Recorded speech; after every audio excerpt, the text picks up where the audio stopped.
A $4.5 million home in Beverly Hills taken over by squatters. What they're doing there that has neighbors outraged. A bonus check blunder, how someone else got sent a paycheck meant for Spider-Man star Tom Holland. I'll take that check. Hello, everyone. You're watching The Rundown.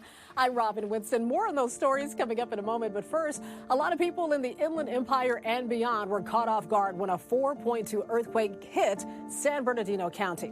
This video shows a store owner in Rialto running to safety when they felt shaking. But there were no reports of any damage, just mostly rattled nerves. It struck Wednesday night 2 miles southwest of San Bernardino. We caught up with this man who had just started recording on Instagram when the shaking started. It was like a jolt. It was like the whole house was about to collapse. About to collapse on me. So, you know, it was kind of scary, but, you know, we knew it was an earthquake, so it was kind of like, okay, let's calm down.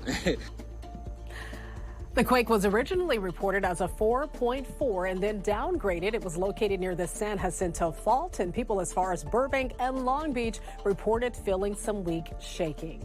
All right, time to check in with meteorologist Melinda Leon, who has an update on your forecast. Hi there. A deep marine layer on Thursday morning will clear very slowly with temperatures that will remain below normal for this time of year.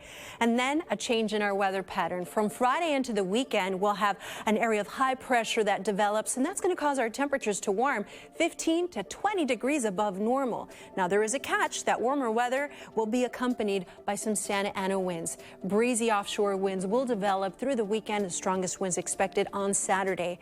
Now, here's a look at that temperature trend for Los Angeles, where on Thursday we had 63. Friday we're warming into the 70s, and temperatures will be in the mid-70s through the weekend and early next week. But look at the middle of next week. Temperatures come back down. The reason for that, we will have the return of some unsettled weather and rain back in the forecast as we say goodbye to January and hello to February. Now to the mystery in the Mojave. 6 people found dead in a remote area of San Bernardino County off Highway 395 in El Mirage.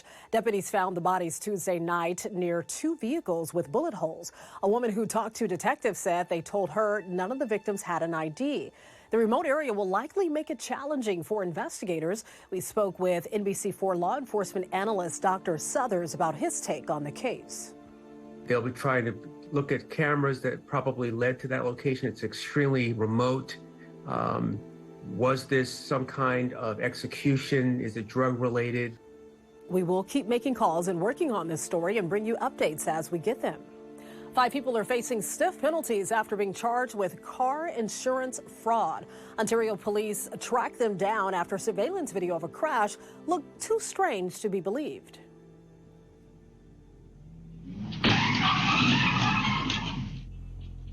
Surveillance video shows an SUV stopped at an intersection and then suddenly another car slams right into it.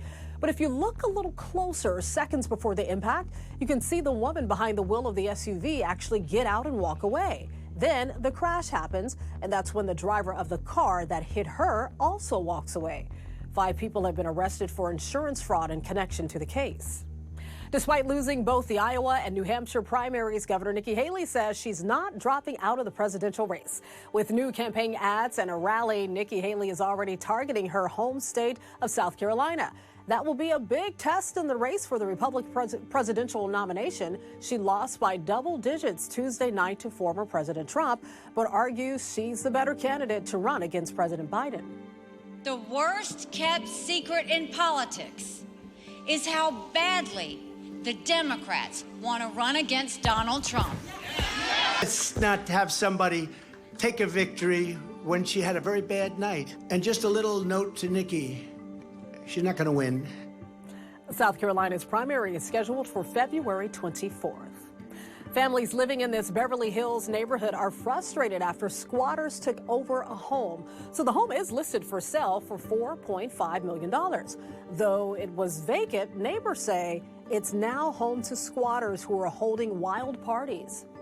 They started doing these raging parties through crazy hours of the night. There's been trucks unloading things that we can't quite identify in the middle of the night. There have been narcotics seen in cars that are at the house. These party goers are ringing neighbors' doorbells at 2 and 4 o'clock in the morning. The home has a Beverly Hills address, but it technically falls under the jurisdiction of the LAPD. The LAPD has been to the home 5 times this month, but neighbors say so far police have not done anything to resolve the problem. They say the LA City's attorney's office is now involved, but worry it may take months to evict the squatters. You might want to inspect your mattress. Los Angeles is among the top U.S. cities for bed bug infestations. That's according to the pest control company Orkin. They said the uptick in travel post-pandemic has led to an escalation and made them reconfigure the map of where the parasitic insects are most commonly found. So here are the rankings. Check it out. You can see L.A. is number 5, but hey, at least we're not number 1 like Chicago, right? You have New York, Philadelphia, and Cleveland. Those all rounded out the top 5 cities with the most bed bugs. I'm going to be checking the mattress now. Well, knowing what you're getting when it comes to marijuana is a highly regulated process. That is, if you are purchasing from a legal business. But state officials tell the I-Team hundreds of illegal shops are making it hard for customers to tell the difference, and that could be putting your health at risk. Here's the I-Team's Lolita Lopez.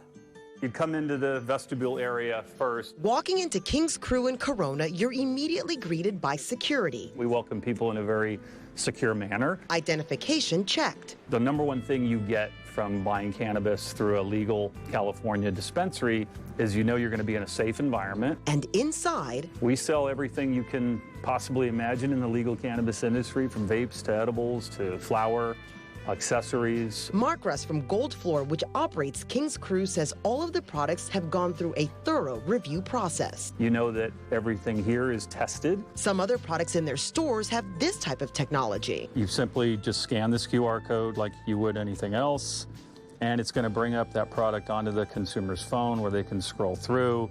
They can look at all of the information from test results here. Product packaging is also highly regulated. It cannot be attractive to children, according to the Department of Cannabis Control. But the I-Team has showed you before that in illegal shops, unregulated packaging is common. We found a lot of product that is appealing to kids, a lot of packaging that we would never allow in our legal market.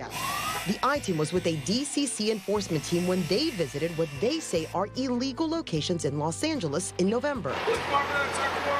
They tell us these businesses had been served with search warrants months before and warned about unlicensed commercial cannabis activity. The I-Team was also with the DCC when hundreds of pounds of cannabis from illegal businesses were collected, some found to contain pesticides and other products known to be harmful for humans to consume.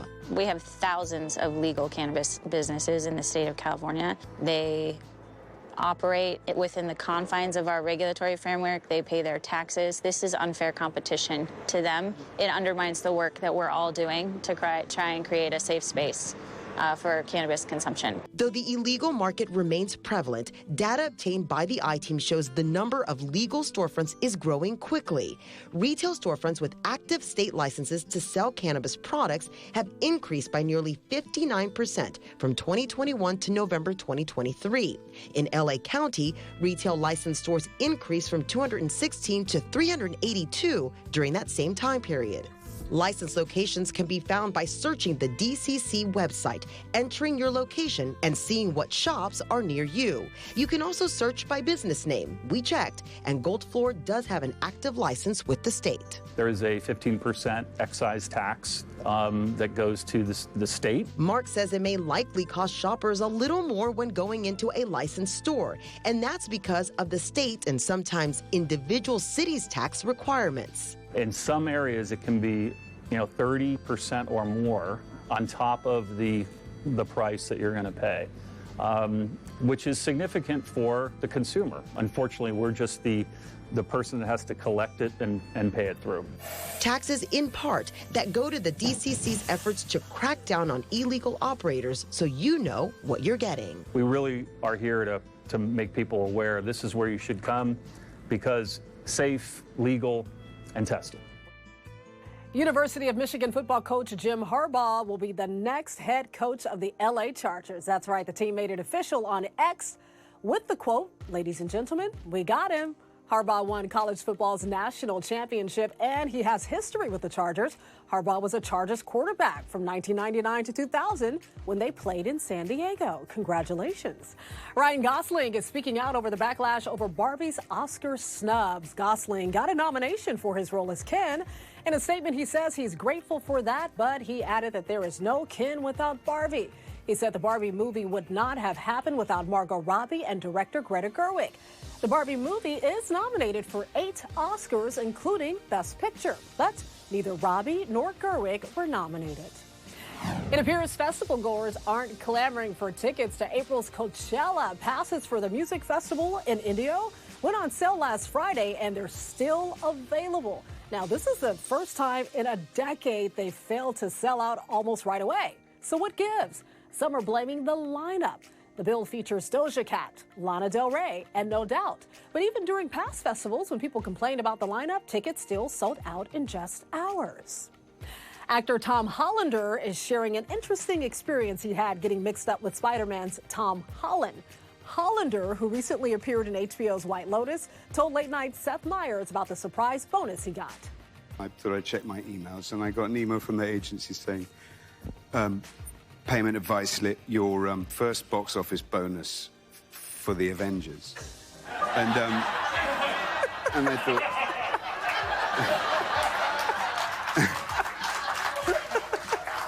I don't think I'm in the Avengers.